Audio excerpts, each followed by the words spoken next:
Sir జమిలి అనగానే బోల్డ్ అంత చర్చ అనేది కొనసాగుతూనే ఉంది. ఒక అడుగు అయితే కేంద్ర ప్రభుత్వం ముందుకేసింది. మీ అభిప్రాయం ఏంటి సార్? మధ్యతరగతి వర్గాలకి మన దేశంలో కవిత రాజకీయంలోకి చాలామందికి మళ్ళీ ఎన్నికలంగానే చాలా విరక్తి కలుగుతున్నారు. మనకు కూడా ఏందా రోజు ఎన్నికలనే వేరే పని లేదా పాటలేదన్న భావం కలుగుతుంది.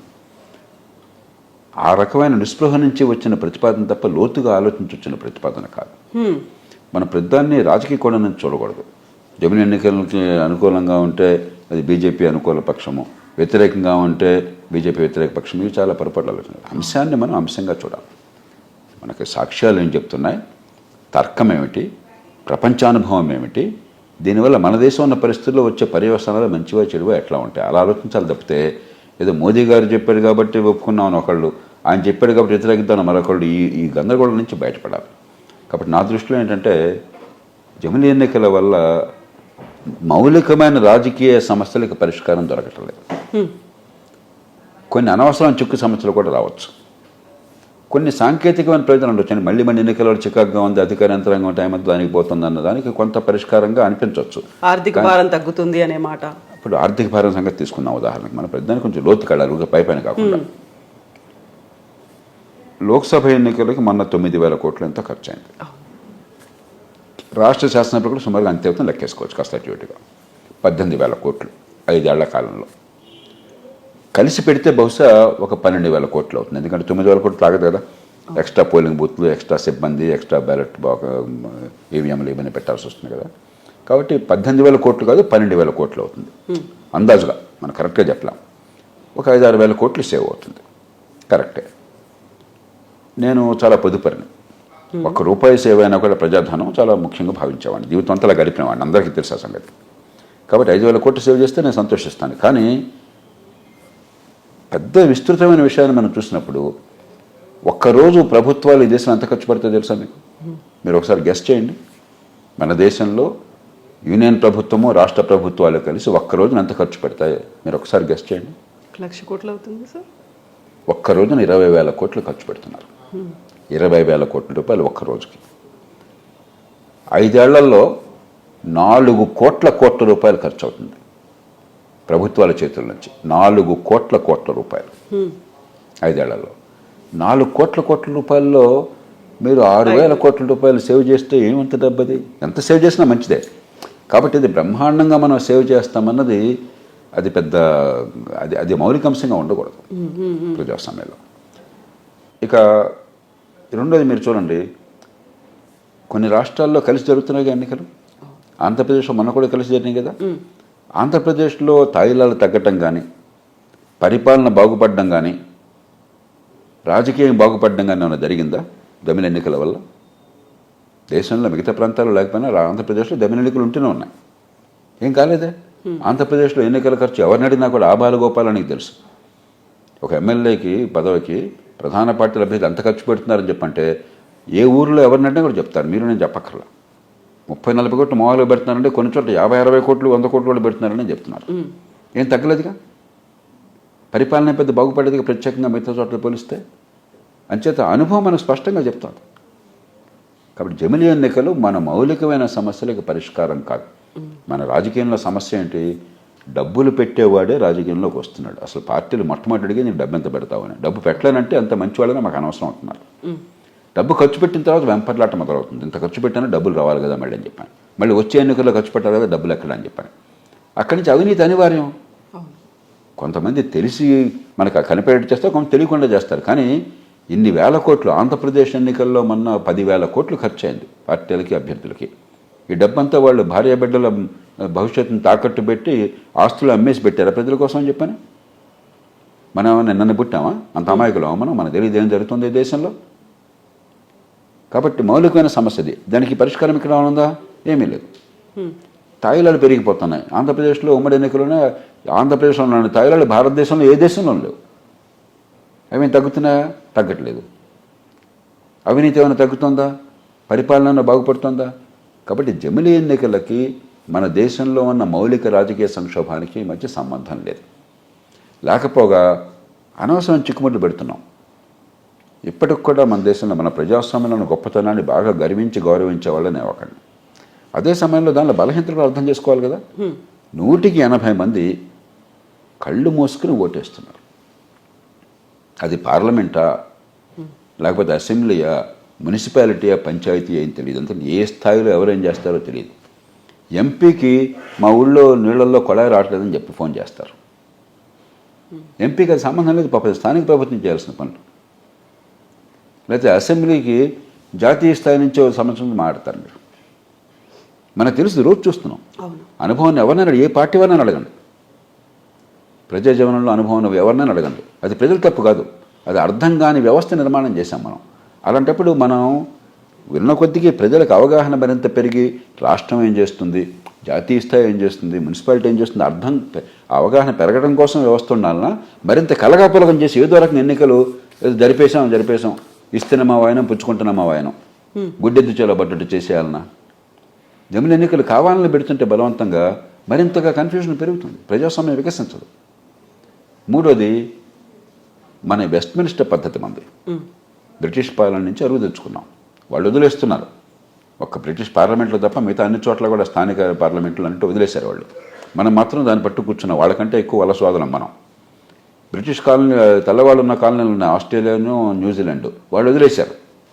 ఒక్క కెనడా ఇంకా కొనసాగుతోంది, మనం పట్టు కూర్చున్నాం. ఈ వ్యవస్థలో ఏంటి, ఎప్పుడైనా సరే ప్రధానమంత్రి కానీ ముఖ్యమంత్రి కానీ సభ రద్దును కోరచ్చు. లేకపోతే రాష్ట్రంలో ప్రభుత్వం లేకపోతే జాతీయ స్థాయిలో ప్రభుత్వం కనుక సుస్థిర ప్రభుత్వం సాధ్యం కాబట్టి సభ రద్దు అయిపోవచ్చు.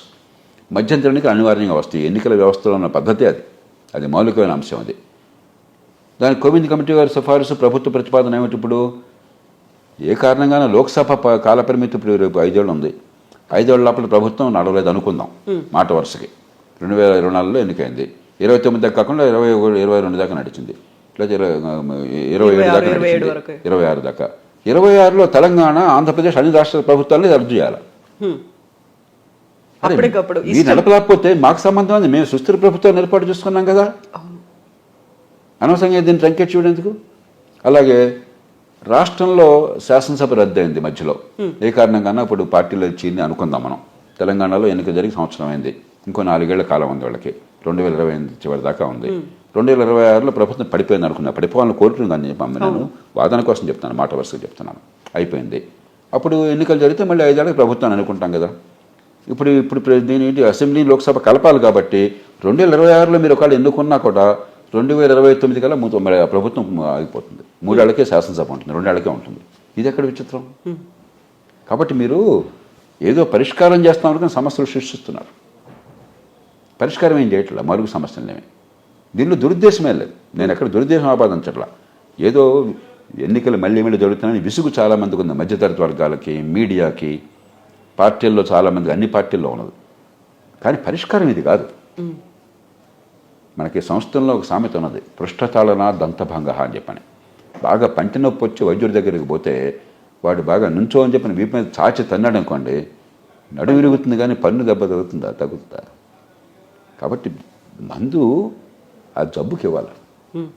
జబ్బు ఒకటైతే మందు ఇంకోటి అయితే, రోగానికి సంబంధించి మందు కాకుండా ఇస్తే ఏదో మందు ఇచ్చాం కదా అని చెప్పి అంటే ఉపయోగం ఏముంది. ఏదో ఒకటి చేయడం కాదు కావాల్సింది. ప్రభుత్వం లేకపోతే పార్లమెంటు లేకపోతే చట్టసభలు ఆచితూచి లోతుగా విశ్లేషించి విషయాలను అర్థం చేసుకుని తార్కిక బుద్ధి ఉపయోగించి ప్రపంచంలో ఏం జరుగుతుందో చూసి దాన్ని బట్టి నిర్ణయాలు తీసుకోవాలి. కానీ ఈ హడావిడిగా ఆర్భాటంగా తీసుకోకూడదు. ఇది సదుద్దేశంతో అయినా కూడా హడావిడిగా ఆర్భాటంగా తీసుకుంటున్న నిర్ణయం. సో ఈ 1 నేషన్ 1 ఎలక్షన్ లేకుంటే జమిలీ అనే కాన్సెప్ట్ మాది కాదు, గతంలో కూడా ఇలాంటి ఆలోచనలు వచ్చాయి అనేటువంటి మాట చెప్తున్నారు. వచ్చింది తప్పలేదు. ఇప్పుడు ప్రజాస్వామ్యాన్ని మరింత బాగు చేయాలంటే ఏం చేయాలనే విషయంలో మనం ఒక బ్రెయిన్ స్టార్మింగ్ అంటాం. అది చేస్తున్నప్పుడు 100 ఆలోచనలు వస్తాయి. ఆ ఆలోచనలు ఇది కరెక్టా కాదా, ఉపయోగమా లేదా, లాభం ఏంటి నష్టం ఏంటి, ఎక్కడ చెప్తున్నా పరిశీలించి చేస్తారు నో అంటాం. అంతేగాని పురిలో పుట్టిన ప్రతి ఆలోచన కూడా అద్భుతమైనది కాదు, అది పక్కన పడేస్తాం. మహాత్మా గాంధీ గారు ఒకప్పుడు ఏం ప్రతిపాదించారు తెలుసా, ఆయన గ్రామ పంచాయతీకి ఎన్నిక జరపండి, పంచాయతీ సర్పంచులు శాసనసభలు ఎన్నుకోమనండి, శాసనసభ సభ్యులు పార్లమెంట్ ఎన్నుకోమనండి అన్నాడు. అది ఒక ఆలోచన అన్నాడు. ఆయనకు ఆలోచన వచ్చింది కాబట్టి అదే చేస్తాం మనం. అది చేయట్లేదుగా మనం, అది చేయటం లేదుగా. కాబట్టి మహాత్ములకు వచ్చిన ఆలోచనలే మనం పక్కన పెట్టినప్పుడు ఏదో ఆలోచన చేశాం కాబట్టి చేయాలిగా. ఆలోచన పనికి వస్తుందా కాదా, అనుకున్న లక్ష్యాలు నెరవేరుతా లేదా, దీనివల్ల మంచి ఎక్కువ జరుగుతుందా, చెడు ఎక్కువ జరుగుతుందా, అసలు ఫలితం అంటూ ఉంటుందా, అది ఆలోచించుకోవాలి కదా. సో ఇప్పుడు రామ్నాథ్ కోవింద్ కమిటీ దగ్గరికి అందరూ వచ్చారు, మాట్లాడారు, వాళ్ళ అభిప్రాయాలు వెల్లడించారు అనుకున్నప్పుడు మెజారిటీ అనేది అనుకూలంగా ఉన్నారు కాబట్టి ఈజీగా పాస్ అయిపోతుంది అనే ఆలోచన. మెజారిటీ అనేది మీరు అనుకుంటున్నాను, మెజారిటీ ఎలా నిర్ణయం అవుతుంది? పార్లమెంట్ ఉభయ సభల్లో రాజ్యాంగ సవరణ కావాలంటే 3/2 మంది సభ్యులు ఆమోదించాలి. మెజారిటీ ఇంకో మార్గం లేదు. భారతదేశంలో రిఫరెండం అనేది లేదు. ప్రజల దగ్గర డైరెక్ట్గా వెళ్ళిపోయి రిఫరెండం పెట్టడానికి మనకు రాజ్యాంగంలో మార్పు లేదు, ఆ ఏర్పాటు లేదు. అలాంటివి చేస్తే ప్రమాదకరం కూడా. బ్రిటన్ లాంటి దేశంలోనే బ్రెగ్జిట్ పెడితే ఎస్ఆర్ నో అని చెప్పంటే వాళ్ళు కొంప ఉంచుకున్నారు. ఇవాళ అందరూ ఏడుస్తున్నారు పొరపాటు చేస్తామని చెప్పని. కాబట్టి ప్రజాస్వామ్యంలో ఎన్నికైన ప్రతినిధుల ద్వారా నిర్ణయాలు జరగాలి తప్ప ప్రజలు డైరెక్ట్గా నివేదిస్తానని వాళ్ళు చెప్పేస్తే ఓకే అంటానంటే ఆ రోజు ఎమోషన్లో ఎస్ఆర్ నోలో ఏదైనా అనొచ్చు. చాలా దేశాలు చాలా సతమతం అవుతున్నాయి దాని కారణంగా. ప్రజాస్వామ్యం నింపాదిగా నిర్ణయాలు తీసుకోవాలి, ఎమోషన్తో కాదు, ప్రజల్ని రచ్చగొట్టి కాదు, ఏ విషయం ఏం తెలియకుండా ఎస్ఆర్ నో బట్టి కాదు. సో ప్రాంతీయ పార్టీలకు మాకు ఎఫెక్ట్ పడుతుంది అనే ఆలోచన, మేము రాష్ట్రాలకి సంబంధించినటువంటి ఉపయోగకరమైనటువంటి అంశాల మీద ఫోకస్ పెడతాము, అలా కాకుండా మొత్తం మెజారిటీ చేతుల్లోకి అంటే జాతీయ పార్టీల్లోకే వెళ్ళిపోతుంది అనేది అది కూడా వాస్తవం కాదు. అది కూడా వాస్తవం. ఇప్పుడు బీజేపీ బహుశా మాట అనుకోవచ్చు, అది జరిగితే ప్రధాన రాజకీయ పార్టీ కాబట్టి జాతీయ స్థాయిలో మాకు లాభం ఉంటుంది అనుకోవచ్చు. కానీ ఆధారాలు లేవు. మీరు ఉదాహరణకు చూడండి, కర్ణాటక తీసుకోండి. బీజేపీ ప్రభుత్వం అసెంబ్లీలో ఉన్నది రాష్ట్రంలో. అవినీతి అన్న పేరు కావచ్చు, అవినీతి మిగతా వాళ్ళకి కూడా అవినీతి ఉండొచ్చు. కానీ ప్రశ్న మనకు కనిపించేది మన కళ్ళెదురుగా ఉన్నది అవినీతి కదా. రేపొద్దున అవినీతి తర్వాత చూద్దాం కదా. అవినీతి కారణంగా కావచ్చు, లేకపోతే కాంగ్రెస్ పార్టీ బాగా తాయిలాలు ఇవ్వటం వల్ల కావచ్చు బీజేపీని ఓడించారు. కరెక్ట్గా సంవత్సరం తిరగల అసెంబ్లీ ఎన్నికలు వచ్చినాయి, బ్రహ్మాండంగా గెలిపించారు అదే బీజేపీ. వేరు కాగానే ఆ కోపం అంతా అసెంబ్లీలో పోయింది. లోక్సభ రాగానే మళ్ళీ ఇటు పక్కన వచ్చారు. తెలంగాణ తీసుకోండి, అసెంబ్లీలో బీజేపీకి సోదులో లేదు. బీజేపీకి అసెంబ్లీలో ఏమొచ్చింది ప్రభావం? ఎన్నికలు జరిగింది 6 నెలల ముందు, 5 ఎలక్షన్లు లోక్సభ ముందు డిసెంబర్లో జరిగింది.